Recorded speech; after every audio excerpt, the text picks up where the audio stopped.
Bwana, mambo vipi mtazamaji wa Kipili Extra?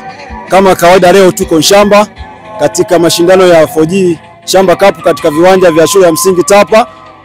Kamachumu Stars ikiwa inachuana na mpinzani wao. Kama hivi wachezaji wa Kamachumu Stars washaingia uwanjani kwa ajili ya kufanya warm up.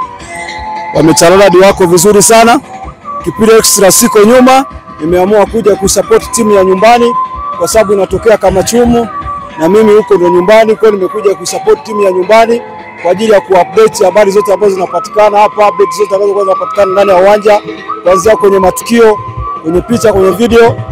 Hivyo kaa karibu na channel zangu. Pia usiache kusubscribe, comment na kulike na kushare katika YouTube channel yangu ya Kipili Extra. TikTok pia napatikana kwa Kipili Extra. Facebook pia napatikana kwa Kipili Extra. Kama mnavyoona wachezaji wako vizuri, wamejipanga kwa ajili ya kupata ushindi. Wao wako vizuri sana. Tegemea kupata habari tofauti, habari zote zinazopatikana katika viwanja hivi utazipata pia kutoka kwa Kipili Extra. Tumejipanga kuwaletea habari njema, habari nzuri. Kwa hiyo kaa karibu na channel zetu. Tumejipanga kama Stars, mnaiona kama hivyo tayari uwanja mnauona, pia wachezaji wana morali hali ya juu.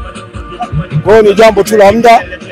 Mpaka sasa hivi kama Stars imeshajikusanyia point 6 ikiwa na mchezo miwili, huu ukiwa ni mchezo wa 3, ikiwa haijapoteza kabisa, ina point 6 watapata. Asante sana, endelea kukaa karibu na channel zangu pia. Asante.